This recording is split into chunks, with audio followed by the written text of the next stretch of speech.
What's good, everyone? This your main correspondent, Alan Taylor, and I'm back in the broadcast room yet again, always with another one. And yes, indeed, it is another one. So listen, look, and we're going to talk about the situation that's going down in New York with the chief police and the lieutenant lady and things like that. Listen, look, man, this is the thing, right? I did a broadcast on this a little while back. It's on my page, so you know what I'm saying, check it out. But yeah, though. So, okay, come to find out, new information has arisen. Now, excuse me, like any case, yeah, new information is going to come up, especially once the investigators get involved. They're trying to figure some things out. So we're gonna recap on some stuff, and then we're gonna get into the press conference with the chief and his lawyer, and we're gonna see what's being said on that aspect right there. So let's go here now. Quarters, nickels, and dimes, people. NYPD Commissioner Jessica Tisch is vowing to restore ethical leadership at the NYPD. It comes days after the NYPD's top uniformed officer, Chief of Department Jeff Madry, resigned abruptly. He was accused of taking sexual favors from a female lieutenant in exchange for approving overtime pay. Eyewitness News reporter Darla Miles is live in Lower Manhattan with much more on the bombshell accusation and what comes next. Darla. Well, Liz, these bombshell accusations do not go away with the resignation of former Chief of Department Jeff Madry. These allegations of sexual assault inside of One Police Plaza and overtime abuse are now under investigation by federal and state prosecutors.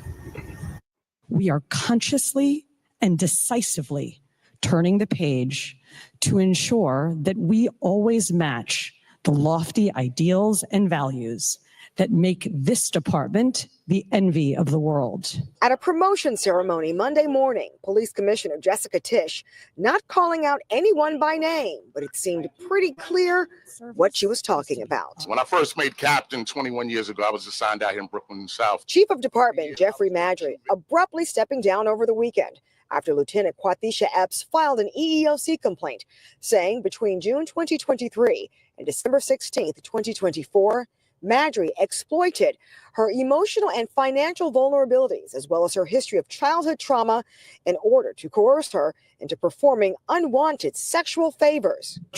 Okay, so they're saying in this aspect right here that he exploited her illness and childhood trauma. At this point, in order for him to know about these types of things, she would have had to told him about that. Now, of course, if you go back on my first broadcast about this situation, the whole department knew about her illness, which she was fighting. She fought cancer. Now, the childhood trauma, that was something that's super personal. She would have to tell somebody about that. But the thing of this is we're talking about this overtime situation, and it to me it is it a series of steps that needs to be taken in order for overtime to be had with these officers and things like that. Let's keep going. Let's see what the mayor had to say about stuff. Troubling allegations, and Commissioner Tisch is conducting her internal review, and whatever external review is going to take its course as well. Lieutenant Epps is a 19-year veteran of the department and three-time cancer survivor. Her journey well documented by the NYPD. She worked under Madry as personnel officer in his previous post, but according to the complaint, the sexual harassment didn't begin until after he became chief of department. Her attorney, Eric Sanders, telling Eyewitness News that in 2023, Madry propositioned, then sodomized Epps in his 13th floor office of One Police Plaza. The complaint going on to say in October 2024, when Epps finally developed the courage to reject Chief Madry's advances, he retaliated against her to falsely portray her as an abuser of overtime. Last week, her overtime salary of more than $400,000 a year, making headlines, prompting her, according to her attorney, to come forward about the long-term alleged sexual abuse. Now, Eyewitness News has reached out to an attorney representing former Chief of Department Jeffrey Madry 3 times over the weekend. We are still waiting to hear back from him. Hopefully, we'll have that coming up tonight when we have another report on this on Eyewitness News at 6 o'clock. For now. Okay, so my thing of it is, if you go back and look at my previous broadcast, I broke it down to a degree. It's like, listen, look, allegedly she had also signed off on her own overtime as well. So it's like, okay, did you, what I'm saying, in order for her to, have to step down herself too, she had to, accept the overtime as well. So listen, look, all right, we're going to keep going. And we're going to go here now, and we're going to go to the situation here. Excuse me, guys. But we're going to go here now and see what the press conference had to say about, the chief, and he has his lawyers with him. Let's go here now. Jeff Madry started off in the NYPD as a traffic agent.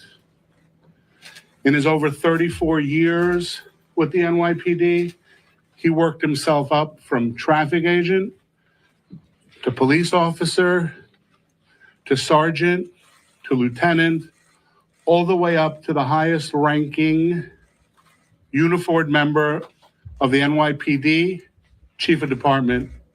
That was about 2 years ago. He's credited for saving this city during the George Floyd riots. In the last 2 years as chief of department, he's driven down violent crimes, shootings,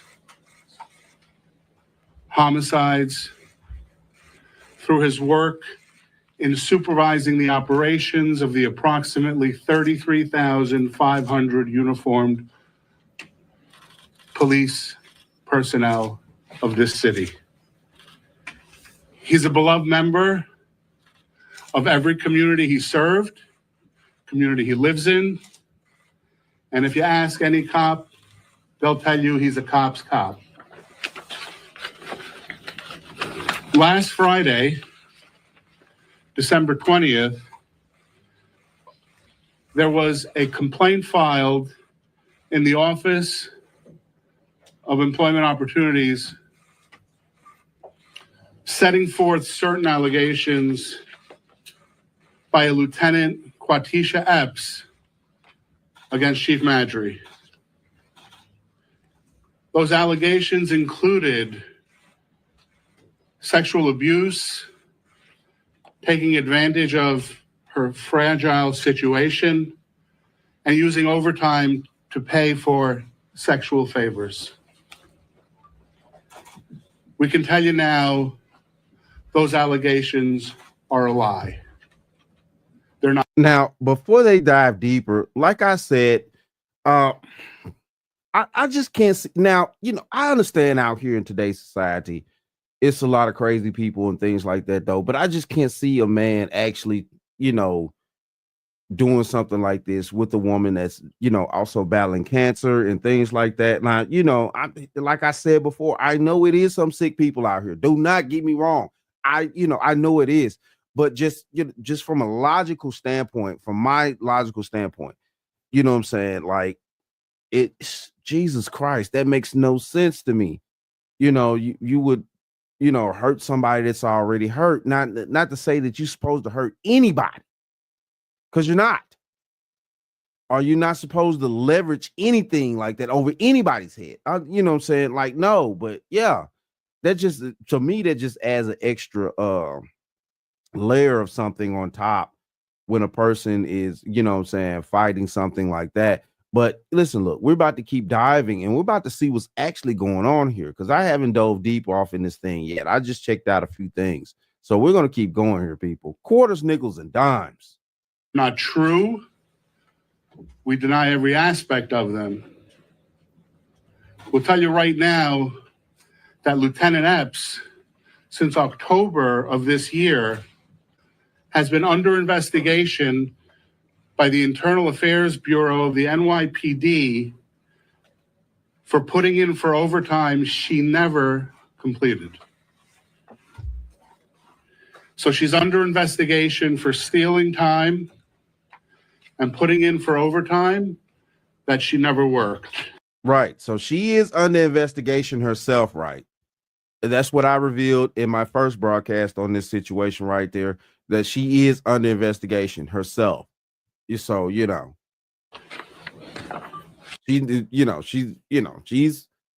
innocent until proven guilty as well. Now, Lieutenant Epps got caught with her hand in the cookie jar and is trying to deflect her wrongdoing by making these allegations against Chief Madry in the hopes that she'll get away with part or all of her scheme. However, the truth is, Lieutenant Epps had a consensual adult relationship, albeit for a short time, with Jeff. So now everything may be hitting the fan here. So what the chief's lawyer is saying that whatever they did was consensual. So they did do something. Okay? They did do something.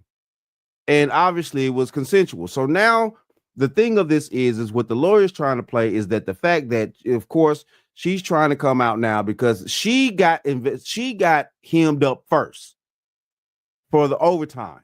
She got hemmed up first. So now they're trying to, she's trying to spin the block, and do things that women normally do. When shit hits the fan, they have to blame things on somebody. And 9 times out of 10, if a man is close enough around, it's going to be him. Let's just keep this honest. We know how the games are played in America with the women that we live with. Now, this is sad and things like that because at the end of the day, she's trying to placate the situation that she's fought cancer off and things like that. So this is where we're going here now. Let's keep going. Let's keep diving off into this mess. Quarters, nickels, and dimes. And we have tons of evidence by way of text messages, photographs, videos, phone records, and X-rated and racy videos and photographs from Lieutenant Epps, who is a self-professed swinger. Oh, wow. Hold on.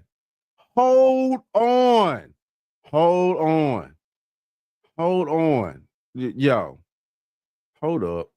Excuse me. So, hold on. I gotta hold up.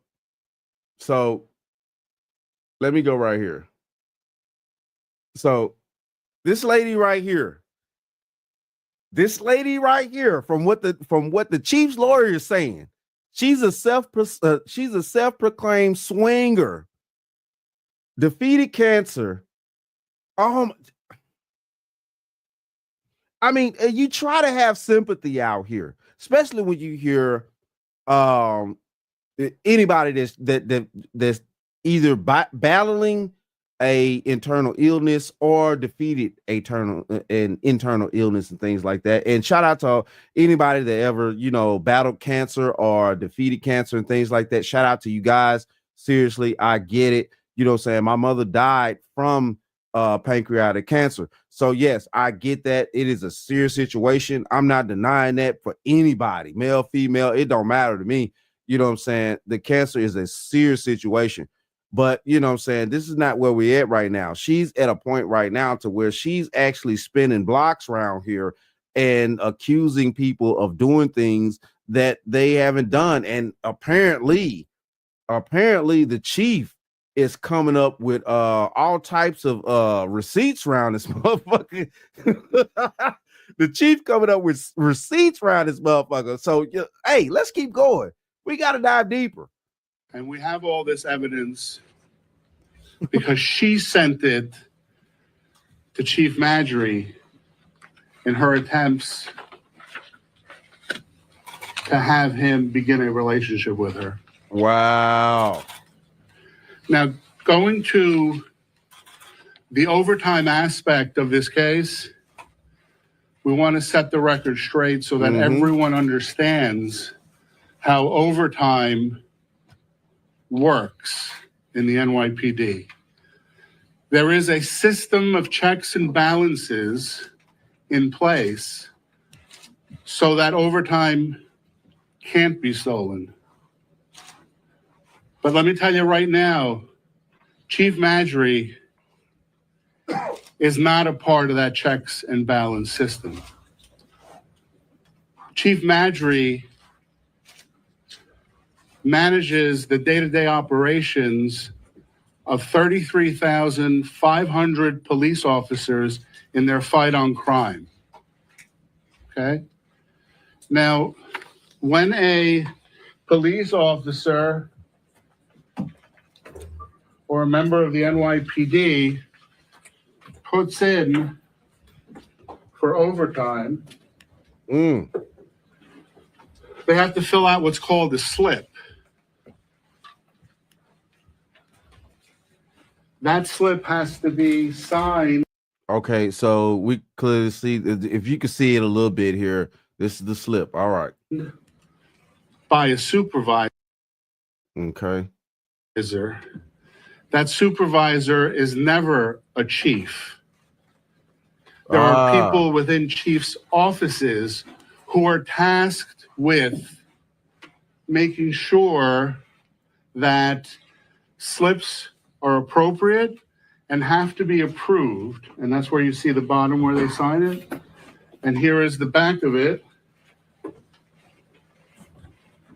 where a commanding officer has to approve it. Jeff had a commanding officer of the chief of department's office. He is not the commanding officer. Okay? Jeff never approves, assigns, or gives overtime. Lots of people in the chief of department's office made overtime because they legitimately worked it. In fact, last year, there were 415 members of the NYPD that made over $100,000 in overtime. Damn.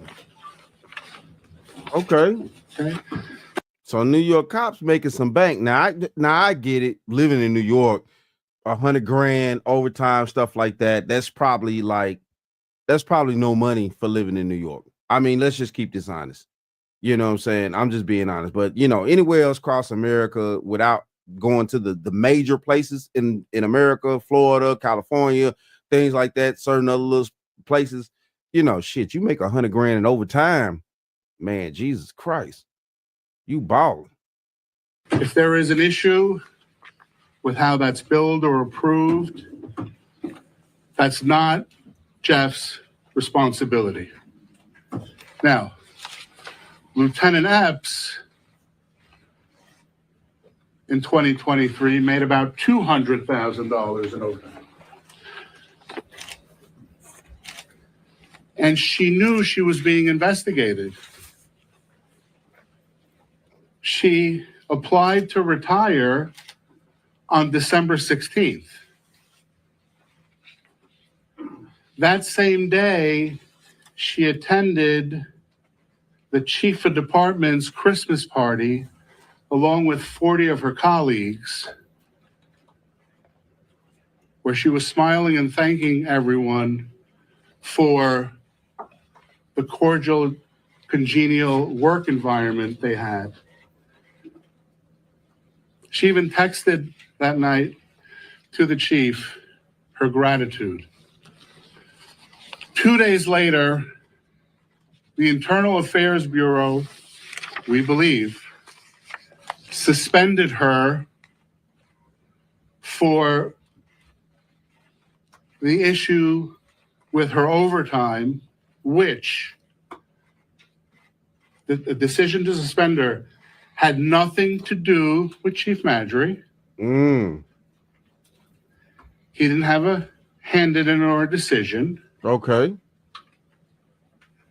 And now she claims she was suspended in retaliation for a complaint. But guess what? The complaint was 2 days later. So I'm not sure what complaint she's referring to. Wow. Hey, listen, look, I'm sorry, guys. You wait long enough and you'll see some bullshit come out the woodwork around here. This is crazy. This is crazy. So, all right. The forms that we saw in the first segment of this broadcast that I showed you guys, when she was stating that, you know what I'm saying, she was allegedly, he had done this and that to her, things like that. Now we breaking this thing down. Come to find out, you know what I'm saying, like I showed in my first previous broadcast on this situation. Go back on my channel, look at it. They allegedly had brought up charges to her first about the overtime situation. Then it came back to this point right here to where she charged the chief with it, where she, broke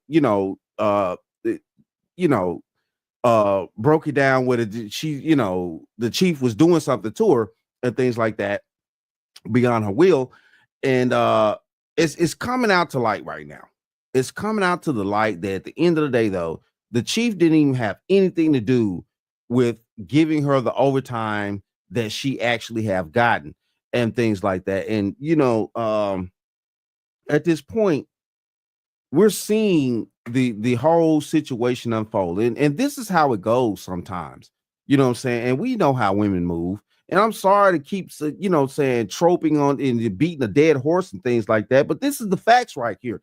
When women get hemmed up, if they can, they will pin shit on the nearest man possible, because this is how our society works. And it's been working like this for a long period of time. When women get hemmed up for some shit that they did under the table, back ways, whatever, if you got a dude somewhere close by that they could kind of pin that shit on and it may kind of stick or something like that, or may look like it may stick, they'll do that shit. They'll throw that shit on you quick. You know what I'm saying? They'll throw it on a man quick.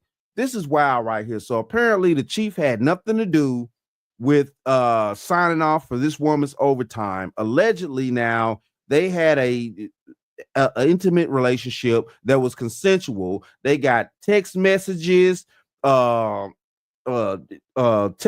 a little bit of OnlyFans action going on around this motherfucker.